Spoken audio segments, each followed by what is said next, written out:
नमस्कार। 3 बड़ी खबरें देख रहे हैं आप। मैं हूं आपके साथ विशालगढ़। खबरों की शुरुआत करेंगे चंपावत के पाल बिलौन क्षेत्र के क्वारसिंग में सड़क ना होने से ग्रामीणों को काफी दिक्कतें हो रही हैं।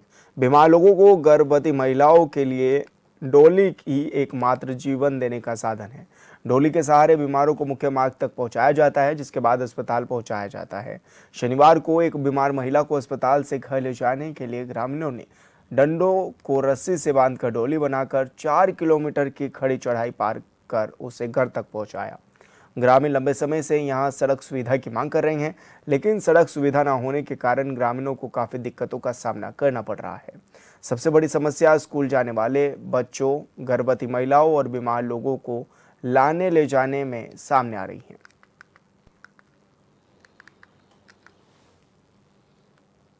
तो ऐसे में तस्वीरों में भी देखा जा सकता है कि किस तरह से ये लोग परेशान हैं और 4 किलोमीटर खड़ी चढ़ाई पर ये इस तरह से एक महिला को लेकर जा रहे हैं। बताया जा रहा है कि महिला गर्भवती थी और उसके बाद अब उसको ले जाया जा रहा है घर पर। और तस्वीरों में भी देखा जा सकता है कि 4 लोग महिला को लेकर जा रहे हैं, बाकी आगे पीछे चल रहे हैं कि ताकि समय समय पर जो है वो महिलाओं को ले जाया जा सके। क्योंकि आप खुद भी समझ सकते हैं कि पहाड़ का जीवन पहाड़ जैसे चुनौतियों से ही भरा हुआ है और ऐसे में ये पूरा पहाड़ी इलाका है। हालांकि जो चंपावत क्षेत्र है वो मुख्यमंत्री पुष्कर सिंह धामी भी चंपावत के विधानसभा सीट से ही इलेक्शन जीत कर आए हैं। और संवाददाता लक्ष्मण बिष्ट हमारे साथ फोन लाइन पर जुड़ गए हैं। लक्ष्मण, कितनी दिक्कतें इन लोगों को हो रही हैं और क्यों सड़क नहीं पहुंचाई जा रही है यहाँ पर, जबकि ये कहा जाता है सरकारों की ओर से ये बात कही जाती है कि अंतिम छोर के व्यक्ति तक सड़क पहुंचाई जा रही है। जी बिल्कुल, आप समझ सकते हैं अगर पहाड़ों में गांव तक सड़क ना हो तो ग्रामीणों को कितनी कठिनाइयों का सामना करना पड़ता है। तो ये तस्वीरें साफ बयां कर रही हैं कि जो ये क्वारसिंग गांव के ग्रामीण हैं इन्हें कितनी कठिनाइयों का सामना वर्तमान में करना पड़ता है। लंबे समय से इनके द्वारा सड़क की मांग की जा रही है, लेकिन अभी तक सड़क निर्माण जो है, सड़क की सुविधा इनको नहीं दी गई है। तो देख सकते हैं किस प्रकार से मरीजों को, गर्भवती महिलाओं को ग्रामीण डोली के सहारे अस्पताल पहुंचाते हैं, वहां से लाते हैं। पहाड़ का रास्ता है, कठिन चढ़ाई है, उबड़ खाबड़ रास्ते हैं, गिरने का अलग खतरा है। तो बड़ी मुश्किल से जान जोखिम में डालकर ग्रामीण इन गर्भवती महिलाओं को, बीमारों को, बुजुर्गों को इस प्रकार से जो है अस्पताल या अन्य जगह पहुंचाते। तो काफी दिक्कतें इस कार्य में ग्रामीणों को होती है। जी लक्ष्मण, ये जो गांव है ये किस विधानसभा में आता है और कौन यहाँ के विधायक हैं? जो ये विधानसभा है ये चंपावत है और यहाँ के विधायक खुद मुख्यमंत्री पुष्कर सिंह धामी हैं, जो कि चंपावत विधानसभा से रिकॉर्ड तोड़ मतों से जीतकर विधानसभा के और जो है प्रदेश के जो है मुखिया बने हैं। तो उन्हीं की विधानसभा का जो है ये मामला है। जी लेकिन अगर मुख्यमंत्री की विधानसभा में इस तरह के हालात हैं तो बाकी जगह का क्या हालात होंगे, ये भी समझने वाली बात है लक्ष्मण। जी बिल्कुल सही बात कही आपने। जब सीएम सर की विधानसभा के ये हाल है तो अन्य विधानसभाओं, अन्य क्षेत्रों के जो है क्या हाल होंगे। तो इसमें हमारा यही वो रहेगा, जो विधायक हैं वहाँ के और मुख्यमंत्री हैं प्रदेश के पुष्कर सिंह धामी, तो जो भी ग्रामीण क्षेत्र हैं जो जिनमें गांव तक सड़कें नहीं पहुंची हैं, कई तोक हैं जहाँ सड़कें नहीं पहुंची, आज भी ग्रामीण 10-10, 12-12 किलोमीटर पैदल चलते हैं। इसी प्रकार मरीजों को लाते हैं, स्कूली बच्चे पैदल चलते हैं, नदियों में जान हथेली पर रखकर नदियों पार करते हैं। तो जरूर वहाँ सड़क सुविधा देनी चाहिए।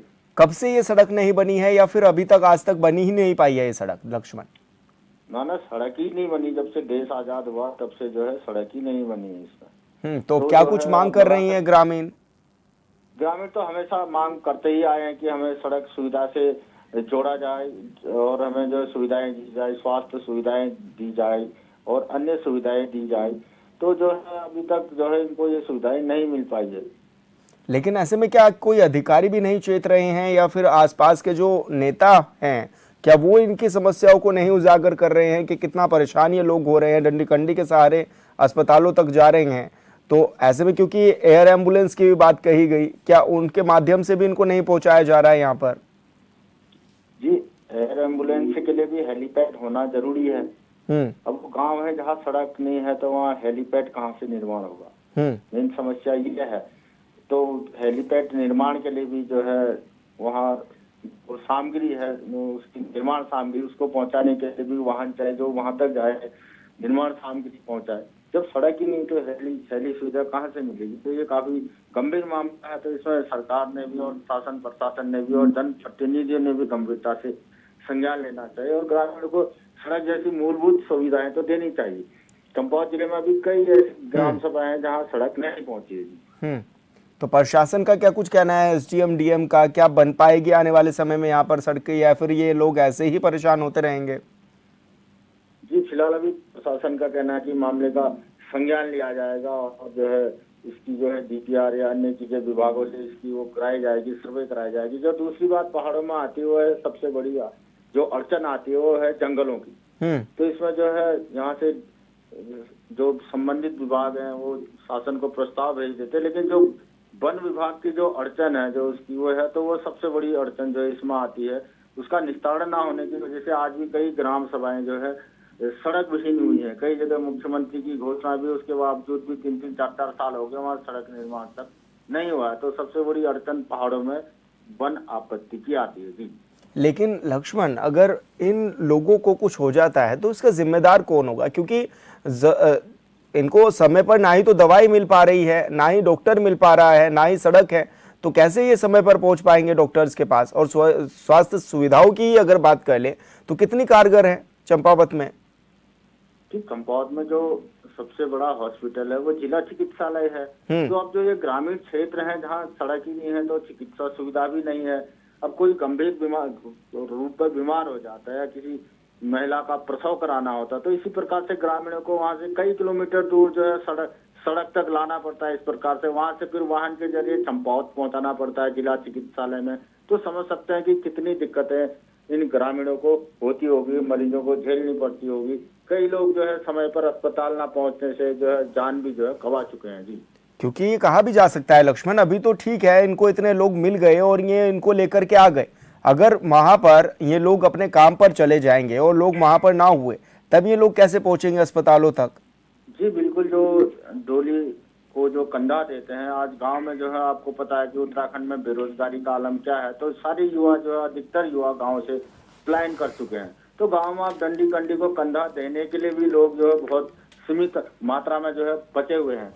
तो इसको जो है मरीजों को इस प्रकार से वहां पहुंचाने के लिए भी लोगों को एकत्रित करना भी काफी एक जो है दिक्कत भरा काम जो है हो चुका है, क्योंकि युवा वर्ग रहा नहीं है पर्वतीय क्षेत्रों के गांव में। गांव के गांव जो है पलायन कर चुके हैं। जी बिल्कुल लक्ष्मण, बहुत शुक्रिया आपका तमाम जानकारी साझा करने के लिए।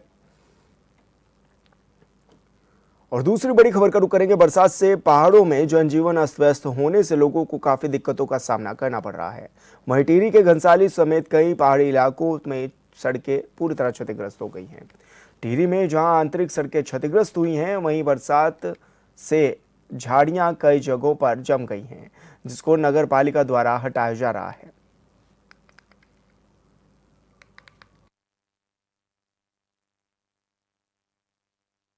सामान्य समस्याएं तो आजकल जैसे आपदा आई है, बरसात के मौसम में रोडों की बढ़ी है। बाकी जब से भारतीय जनता पार्टी की सरकार बनी तो पानी की जो समस्या यहाँ पे होती थी, जिससे कि पूर्व में यहाँ पर पलायन भी काफ़ी हुआ था, वो तो पानी की जो व्यवस्थाएं वो तो आप सुचारू और सही है, लेकिन रोड की जो स्थिति है वो वास्तव में इस बरसात में ख़राब हुई है। और सरकार की मंशा ये है कि जैसे बरसात रुकती है उसके बाद रोडों को सही और सुदृढ़ सही किया जाएगा। बाकी बरसात में जो थोड़ा सा झाड़ियाँ वगैरह या गंदगी यहाँ पर बढ़ी है, उसमें भी नगर पालिका प्रयास कर रही है, उसके लिए कुछ बजट प्रदेश से आ भी गया है। मुझे लगता है कि उसका तुरंत बरसात के बाद छंटनी करके उसका सही भी होगा और ठीक हो जाएगा। बाकी अपने यशस्वी मुख्यमंत्री, यशस्वी प्रधानमंत्री लगातार नज़रें लगाई हुई हैं कि कहाँ पर आपदा आई है, कहाँ पर किस प्रकार की समस्याएं हैं। रोड कई जगह क्षतिग्रस्त हुई, कई तो ऐसी स्थिति भी हुई जहाँ पर रोड बिल्कुल भी नहीं है, और ऐसे में जनपद टिहरी में भी कई रोड क्षतिग्रस्त हुई है। उसको ठीक करने के लिए लगातार प्रयास किए जा रहे हैं और सभी जगहों पर सभी विकास खंडों से में जो जेसीबी मशीन है वो उपलब्ध करवाई गई हैं। तुरंत रोड ब्लॉक हो रहे उसको खोलने का प्रयास भी किया जा रहा है। मैं आपके चैनल को सबसे पहले इस बात का धन्यवाद देता हूँ कि आप हमारे स्थानीय से आवाज़ उठाते रहते हो। साथ ही मैं शहर की एवं शहर से लगते हुए हमारा जो क्षेत्र है इसमें बहुत ही विकट समस्याएं यथा सड़क की समस्याएं हैं, सड़कों पे गड्ढे हैं और हमारे नाइट्री से बीपुरम जाने वाले बीच में एक NH का रोड है जो NTI से स्कूल के पास, वो धंसाव हो रहा है और वो कतिपय मुझे लग रहा है कि अगर ऐसी बरसातें होती रही तो 1-2 सालों में क्या वो तो रोड ही साफ हो जाएगा वहाँ पे और उसका चाहे बीपुरम हो चाहे नाइट्री हो, इसका आने का जाने का मार्ग ही बंद हो जाएगा। अब कोई वैकल्पिक रास्ता भी नहीं है। तो मैं इसमें ये करता हूँ कि एक तो जो है डिबनू वाली रोड का उसके काश्तकार की साथ समझौता करके जो भी उसमें बनता है, क्योंकि काश्तकार भूमिहीन भी नहीं होना चाहिए, उसके पास 2 या 3 नाली ज़मीन है, उसके साथ समझौता करें, उसको कहीं अन्यत्र ज़मीन दे के और वहाँ भी जो है उस रोड को भी खुलाया जाए और साथ में जो NH की जो नीचे पैनोला में है विशेषकर वहाँ पे उस रोड का NH को निर्देशित किया जिलाधिकारी माध्यम से मैं कहना चाहता हूँ कि निर्देशित किया जाए कि वो सड़क का उचित रखरखाव करें। सर्वप्रथम मैं आपके चैनल का धन्यवाद करता हूं कि आप लोग हमारी आवाज़ जनता तक पहुंचाते हैं और सबसे बड़ा मुद्दा है आज की डेट में, जैसे PWD का हो या जल निगम का हो, इन लोगों के जो काम हैं, इन लोगों के काम, इनके जो तसल्ली बस इन लोगों के काम चलते हैं, अपनी मर्जी के जो ये लोग काम करते हैं उसमें बड़ी धांधलबाजी हमें लगती है। क्योंकि मैं देखता हूं कि हमारे खाड़ी से जो मेरा अपना जिला पंचायत क्षेत्र है गौसारी वार्ड, उसमें पूरी झाड़ियां इतनी हो रखी हैं कि आजकल 2 व्हीलर का चलना इतना मुश्किल हो रखा है कि वो बड़ी गाड़ी के नीचे कभी भी 2 व्हीलर आ सकता है, जिसमें कि बहुत बड़ी दुर्घटना हो सकती है। इनका झाड़ी कटान का काम तब चलता है जब झाड़ी सूखने पे आती है। मेरा तो सबसे बड़ा मुद्दा यह है कि रोड की झाड़ियाँ, जितनी रोडों पे झाड़ियाँ हैं, ये झाड़ियाँ इसी टाइम कटनी चाहिए और जितने आपदा के, जितनी हमारे रोडों में पुस्ते टूटे हुए हैं, पुस्ते के आपदे के जितने भी लगने का आपदा का पैसा जो आपने 2 महीने 3 महीने बाद देना है, जब दुर्घटना मिल जाएगी तो तब क्या करना उसको, ऐसे इससे बढ़िया उसको तत्काल लगाया जाए। और जल निगम का बिल आना भी स्टार्ट हो गया, लेकिन कई जगह भी पानी नहीं है और मैं देख रहा हूँ कि तकरीबन 20 दिन और 25 दिन से जो हमारे धारकरे और मखलू की पट्टी में अभी तक ये कह रहे हैं कि पंप खराब है, लेकिन वो पंप अभी तक इनका सही नहीं हो पाया है। इसलिए मेरा इनसे भी अनुरोध है, जल निगम से भी और PWD से अनुरोध है कि तत्काल इस काम को इन लोगों को संज्ञान लेना चाहिए।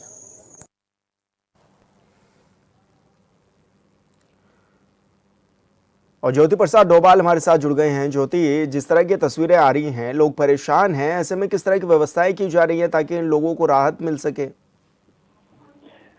जी, यहाँ पर जो है अगर देखा जाए तो अभी कुछ समय से जो है बारिश नहीं हुई है। आज भी जो है यहाँ पर सुबह से बारिश हो रही थी, जिस कारण जो है थोड़ा कई जगहों पे जो है जनजीवन अस्त व्यस्त हो गया था। कई जगहों पे जो है रोड टूटने की जो घटना है वो सामने आई और परसों जो यहाँ पर भारी बारिश हुई, वहां से जो है जो तेलंगाना ब्लॉक है वहां पर जो घनसाड़ी में जो है केवली जो पुल था वो क्षतिग्रस्त हो गया था। तो डीएम के दिशा निर्देशानुसार जो है 48 घंटे के अंदर जो है वहाँ पर अस्थायी पुल का निर्माण किया गया ताकि लोगों को जो है वहां से आवाजाही लोगों की हो सके। तो उस हिसाब से देखा जाए तो कई जगहों पे जो है जो रोड क्षतिग्रस्त हुए हैं उनको जो है ठीक करने का काम किया जा रहा है और जहां जहां पर रोड टूट रही है उनको जो है PRO जो है अपने स्तर से ठीक करने का कार्य कर रहा है।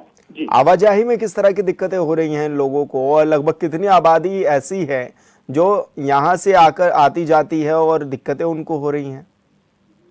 अगर टिहरी और ये चंबा ऋषिकेश की बात की जाए तो यहाँ पर से, क्योंकि मेन रूट यही है जो यहाँ से जो है ऋषिकेश के लिए मिलता है और अगर देवभूमि किसी को जाना है तो वहां से जो है नरेंद्र नगर जो रानीपुर जो मार्ग है वो जो है यहाँ पर जो है काफी इंपॉर्टेंट है। परंतु वहां पर अगर देखा जाए तो आज भी वहां पर टूट गया था और कल भी जो है कुंजापुरी के पास वहां पर मार्ग टूटा हुआ था, जो कि शाम तक ठीक हो पाया। और यहाँ की अगर बात की जाए घनसाड़ी वाले मार्ग की तो वहां पर कुछ जगहों पर जो है टूट रखा था, जिसको जो है प्रशासन द्वारा जो है ठीक किया गया है। तो अभी जो है अगर देखा जाए तो कई जगहों पर जो है रोडें जो है क्षतिग्रस्त हुई है, परंतु वहां पर अभी प्रशासन अपना काम कर रहा है। लोग सुरक्षित रहें इसके लिए क्या कुछ इंतजाम प्रशासन के द्वारा से किए भी जा रहे हैं? क्या कुछ गाइडलाइन जो है वो लोगों के लिए जारी की गई है ज्योति?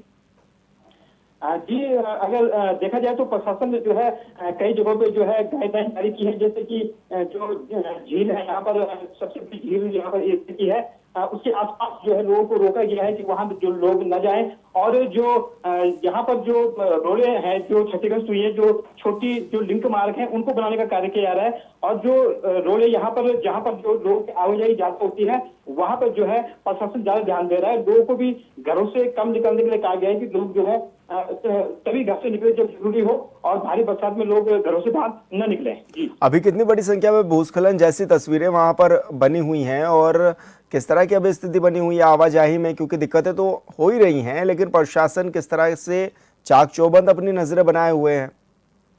जी, अगर देखा जाए तो प्रशासन काफी चाक चौबंद इसमें नजर आ रहा है। प्रशासन हर जगह अपनी नजर बनाए हुए है। जहां पर कभी कहीं पर कोई रोड टूटने की घटना सामने आ रही है तो प्रशासन तुरंत वहां पर जो है डोजर वहां पर खड़े हैं और डोजर अपना काम कर रहे हैं।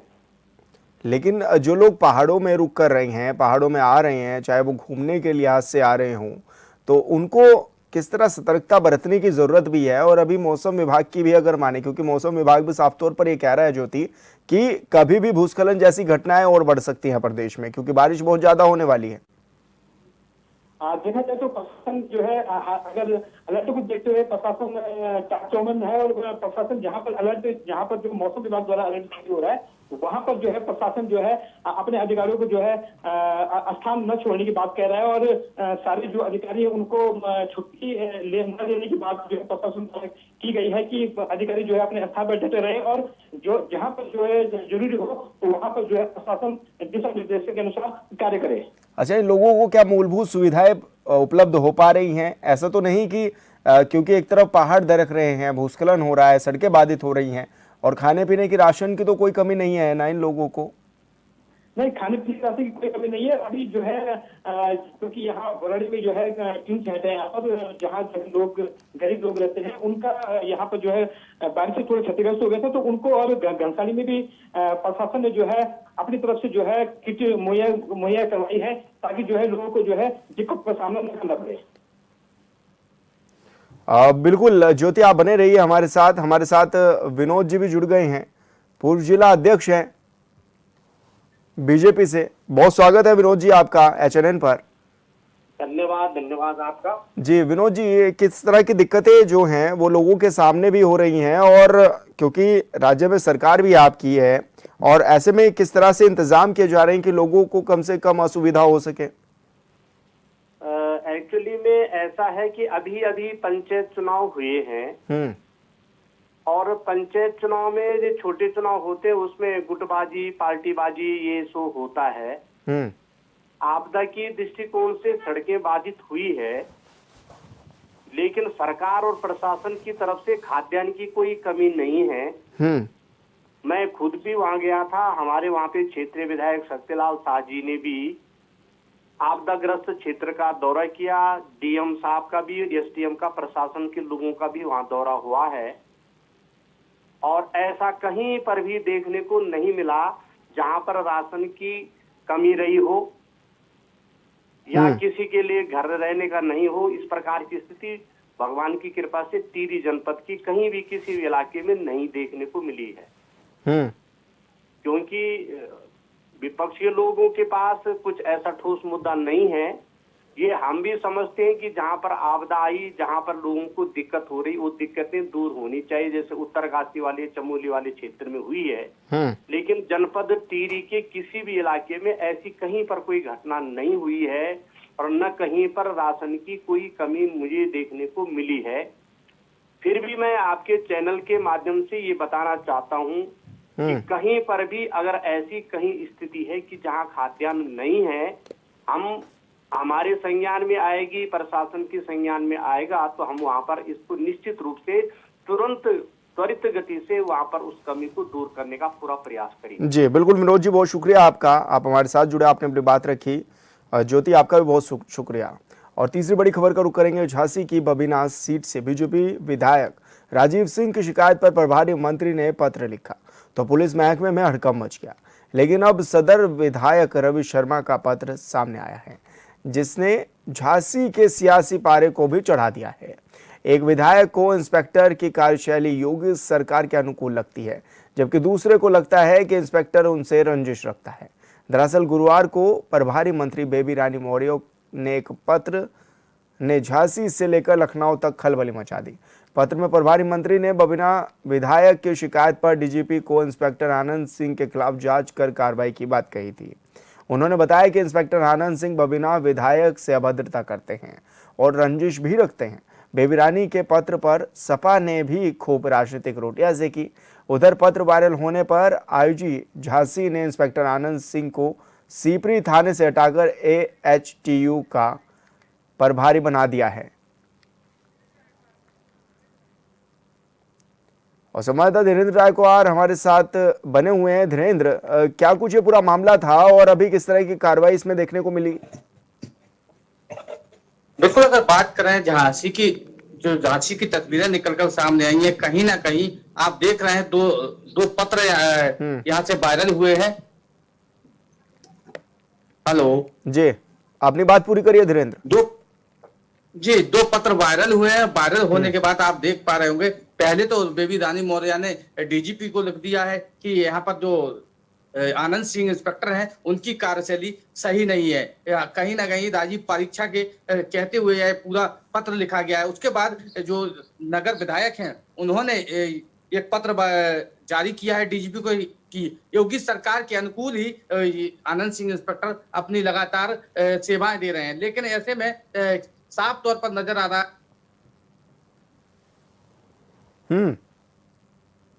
आनंद सिंह पर कहीं ना कहीं कार्रवाई हो गई थी। लेकिन धीरेन्द्र, ऐसे में दो नेता अगर आपस में टकराते हुए नजर आ रहे हैं और केवल ये बता रहे हैं कि एक इंस्पेक्टर की कार्यशैली सही है, दूसरे कह रहे हैं सही नहीं है, तो फिर इसको किस तरह से देखा जाए? आखिर क्या कुछ जांच की गई? क्योंकि DGP के पास अगर लेटर पहुंचा तो जांच भी हुई होगी। किस तरह की जांच हुई? जांच में क्या कुछ पाया गया? क्या ये भी सामने आया है? बिल्कुल, अब तक कोई ऐसा सामने नहीं आया है कि कोई जांच आई हो। हालांकि अभी दो पत्र ही सामने आए हैं, जिसमें एक में राजीव परीक्षा के पक्ष में लिखा हुआ है कि जो आनंद सिंह है वो इनसे कोई शीर्ष भावना रखते हैं, जबकि दूसरे नगर विधायक हैं उन्होंने लिखा है कि आनंद सिंह की कार्यशैली अच्छी है। लेकिन ऐसे में कहीं ना कहीं साफ तौर पर जाहिर होता है सबसे बड़ा सवाल जो राजीव परीक्षा विधायक है, इनके ये पहला कारनामा नहीं है। इससे पहले भी कई बार ये कभी किसी अधिकारी के पीछे पड़ जाते हैं और कभी किसी अधिकारी के पीछे। और एक बार यहाँ पर अंडर ट्रेनिंग प्रज्ञा पाठक सीओ थी, तो उनके खिलाफ तो धरने पर थाने में ही बैठ गए थे। तो कहीं ना कहीं अब इस सवाल उठता है कि आखिर आनंद सिंह की ऐसी क्या इनकी बात बिगड़ी। हालांकि इनका जो विधानसभा क्षेत्र उसमें भी कहीं आनंद सिंह नहीं रहे हैं तैनात, लेकिन कब और कहां कैसे हालात बिगड़े जिसके बाद ही महिला विधायक है वो आनंद सिंह इंस्पेक्टर को हटाने के लिए तत्पर और लगातार कहीं ना कहीं वो विरोध जता रहे हैं। लेकिन ये अब तक स्पष्ट नहीं हो पा रहा है कि आखिर महिला विधायक द्वारा आनंद सिंह को हटाने की आखिर क्या मनता है। हालांकि ना तो आनंद सिंह मीडिया के सामने आए हैं, ना ही राजीव पारिक का खुलकर अपना कोई बयान दे रहे हैं, जिससे अब तक ये स्पष्ट नहीं हो पा रहा है आखिर दोनों के बीच इस बात को लेकर तनातनी हुई है। जी बिल्कुल धीरेन्द्र, बहुत शुक्रिया आपका तमाम जानकारी साझा करने के लिए। और 3 बड़ी खबरों में मेरे साथ इतना ही। आप देखते रहिए HNN 24/7। नमस्कार।